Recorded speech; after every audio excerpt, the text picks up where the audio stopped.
Tafsir surat Yunus secara pembagian besar itu dibagi menjadi 3 bab. Secara pembagian besar dibagi menjadi 3 bab. Yang pertama mulai dari ayat yang pertama sampai mana? Sampai dari ayat yang pertama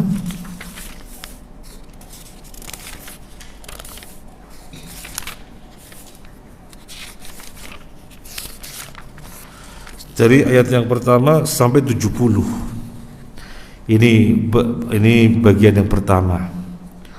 Kemudian mulai kisah-kisah Nabi Nuh dan seterusnya ayat 71 sampai 98. Kemudian yang ketiga mulai 99 sampai terakhir. Jadi secara pembagian besar tafsir surat Yunus dibagi menjadi 3. Kita mulai dari ayat yang pertama. Bismillahirrahmanirrahim. Alif Lam Ra. Tilka ayatul kitabil hakim. Silakan. Alif Lam Ra. Inilah ayat-ayat Al-Qur'an yang penuh hikmah.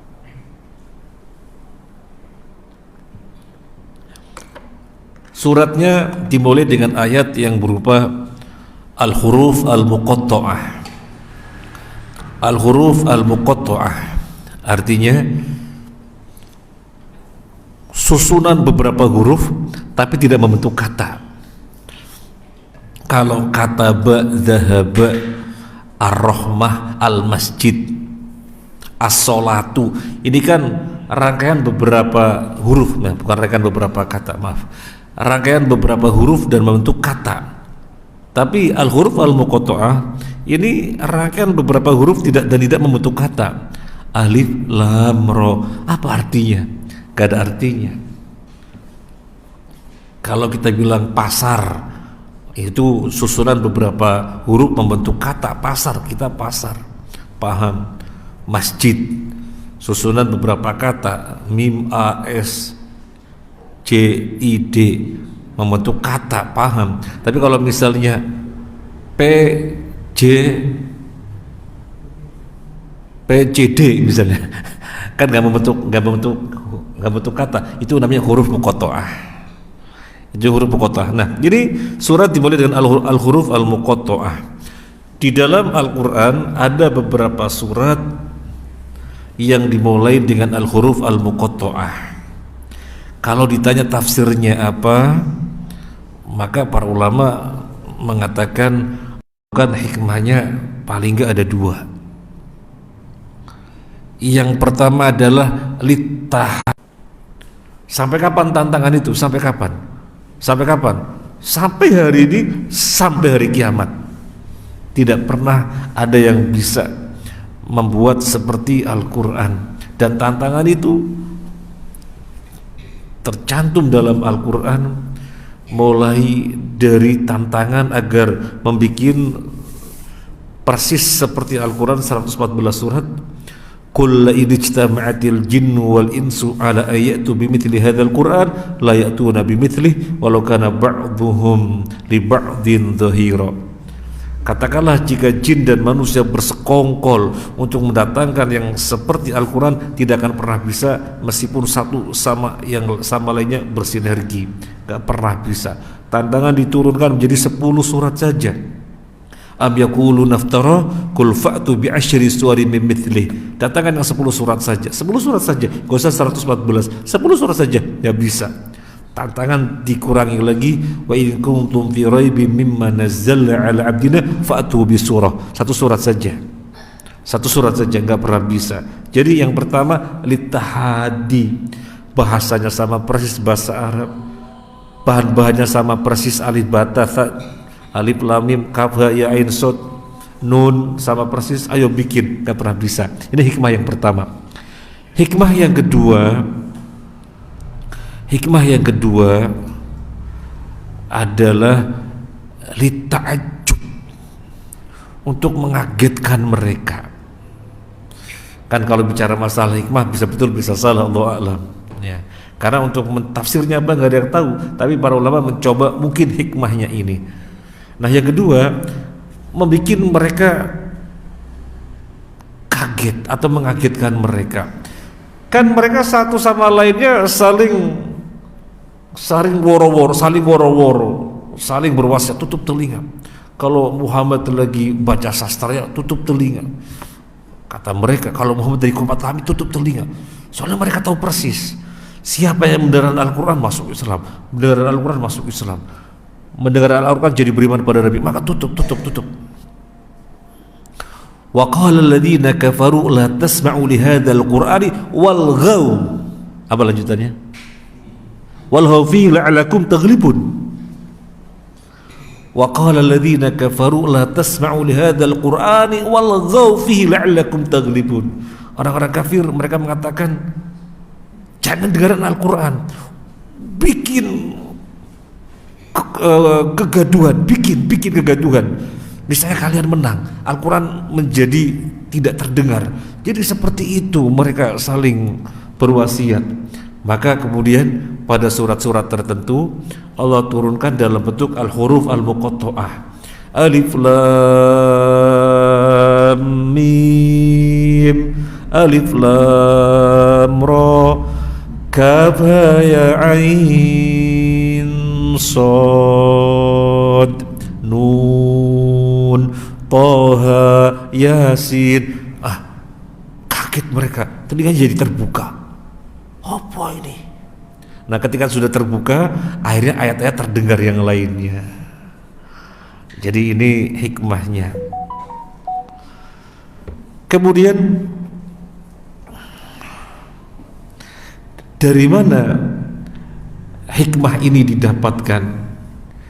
Hikmah ini didapatkan dari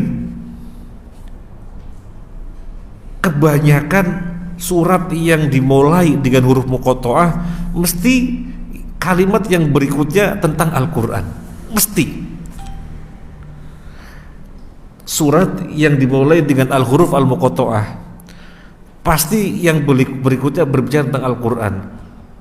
Alif lam mim dzalikal kitabul la raiba fi.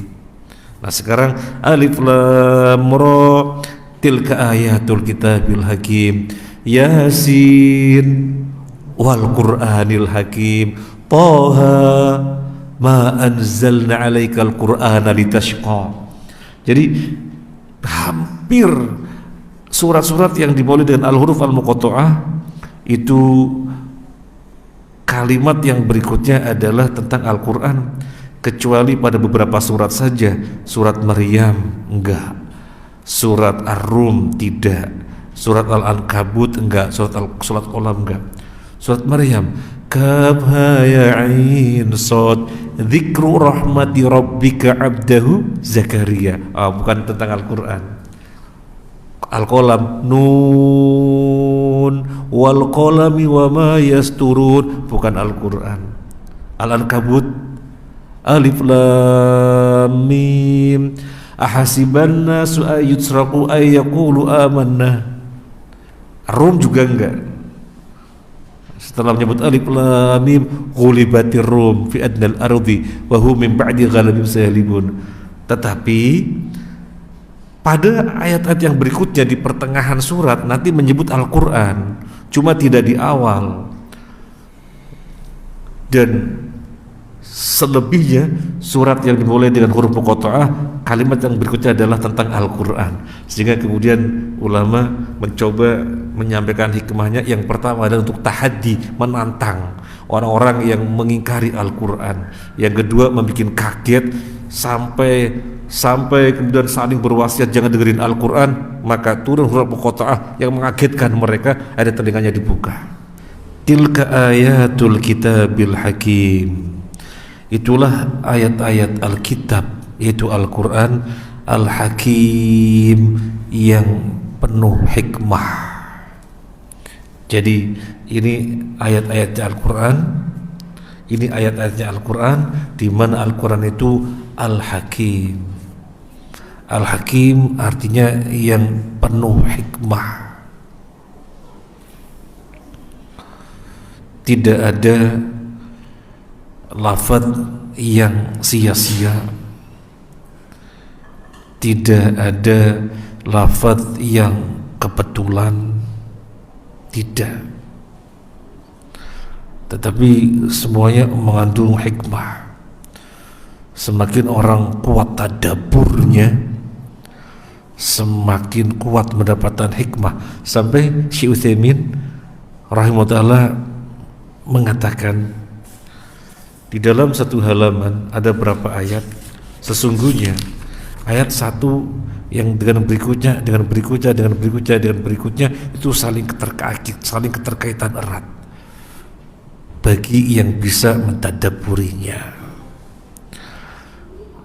sehingga tidak terucap seperti orang liberal mengucapkan. Orang liberal, salah satu dari mereka, karena saya tahunya ya orang itu gitu ya, yang di Semarang, dia mengatakan ini Al-Quran ini banyak terjadi pemborosan kalimat, banyak terjadi membaur-baurkan kalimat, diulang-ulangi, tidak sistematis, tidak hemat. Dan dia sesumbar, saya akan membuat Al-Quran edisi yang sederhana dan mencakup keseluruhannya. Mau diedit maksudnya. Itu karena dia itu berangkat dari kesombongannya, padahal seorang ulama yang dikenal keulamaannya, Syekh Utsaimin mengatakan satu halaman ada berapa ayat, satu dengan yang lainnya saling keterkaitan erat.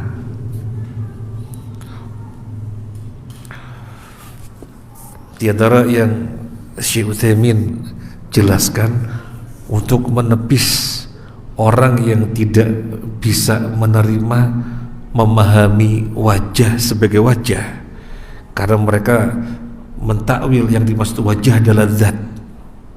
Kullu syai'in halikun illa wajah, segala sesuatu itu binasa, illa wajah, kecuali wajahnya. Mereka mentakwil kecuali zatnya. Wajah ini artinya zatnya. Masa wajah dipahami wajah? Apakah Allah hanya wajahnya yang kekal? Maka wajah di sini tidak boleh dimaknai dengan wajah, harus ditakwil yaitu zat. Maka Syekh Utsaimin menjelaskan dengan memberikan muqaddimah, akan paham orang yang dibuka hatinya oleh Allah, kurang lebihnya begitu. Beliau membawakan dua ayat yang masih dalam satu surat, surat Ar-Rahman. Wa yabqa wajhu rabbika dzul jalali wal ikram. Kemudian yang berikutnya, tabarakasmu rabbika dzil jalali wal ikram. Kalau wajah itu dimaknai zat ya, maka tentunya Allah tidak akan membedakan antara wajah dan Rabb. Dua-duanya dibedakan. Wa yabqa wajhu rabbika dzu. Naat kemana? Yang belajar nahwu tentunya mengetahui. Wa yabqa wajhu rabbika dzul jalil wal ikram. Mana Pak Sarmin yang sudah belajar bahasa Arab? Naatnya kemana? Pak Salim. Wa yabqa wajhu rabbika dzu. Naatnya kemana? Wa yabqa wajhu rabbika dzul jalil wal ikram. Naatnya kemana? Wa yabqa wajhu rabbika dzul jalil wal ikram. Naatnya kemana? Wajah. Naatnya ke wajah. Wa yabqa wajhu rabbika dzu, kan rofa sama rofa. Sekarang satunya lagi, tabarakasmu rabbika dzil jalali wal ikram. Dzi kemana? Tabarakasmu rabbika dzil jalali wal ikram. Naatnya kemana? Rabb. Yang pertama naatnya yaitu sifat kebesaran dan kemuliaan adalah wajah. Yang kedua sifat kebesaran dan kemuliaan adalah Rabb. Kalau wajah itu maksudnya zat, Allah gak akan membedakan wajah dan Rabb. Tetapi kenyataannya wajah disifati dengan Dzul Jalali wal Ikram, dan yang kedua Rabb yang disifati dengan Dzul Jalali wal Ikram. Jadi dua-duanya disifati tersendiri, maka wajah tidak ditafsirkan dengan zat. Wajah ya wajah, wajah ya wajah. Bagaimana wajahnya? Jangan ditanya. Yang jelas yaliku bi jalali wa utsmatihi, sesuai dengan kebesaran dan keagungannya. Dan terlalu parah orang yang mengatakan kalau wajah ditafsirkan dengan wajah. Terus gimana mentafsirkan kullu syai'in halikun illa wajah, segala sesuatu binasa kecuali wajah Allah. Jadinya Allah kayak Hagrid, wajahnya tok yang tidak hancur, yang lainnya hancur. Nah ini kan parah sekali, parah sekali. Semacam ini dalam bahasa Indonesia itu ada, semacam ini dalam bahasa Indonesia itu ada. Dia nggak pernah tampak batang hidungnya, apa kemudian yang tampak lainnya tangannya, perutnya, kakinya tampak, hidungnya nggak tampak. Enggak, yang dimaksud ya dia tidak kelihatan. Kemudian disebutkan bagian yang ada pada seseorang yaitu hidungnya, artinya orang itu punya hidung. Demikian pula Allah, ketika disebutkan bagian dari zatnya yang disebut dengan wajah, berarti Allah punya wajah, karena zat Allah tidak mungkin binasa.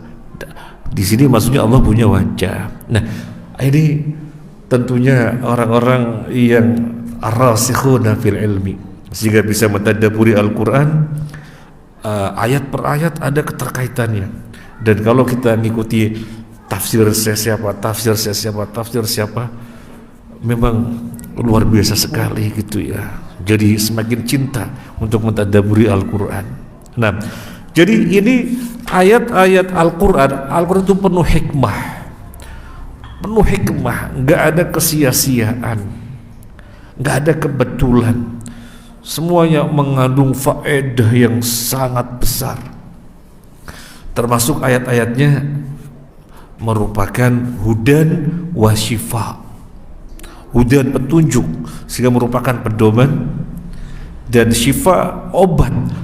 Apa pengertian obat? Obat sebagaimana obat dari dokter, obat medis. Tetapi yang lebih khusus lagi, obat untuk menghilangkan syubhat. Jadi ayat-ayatnya ini penuh hikmah. Ini yang bisa kita bahas jadi satu ayat dulu, insyaallah yang lainnya kita lanjutin akan datang insyaallah. Bitaufiq minallah. Terima kasih banyak.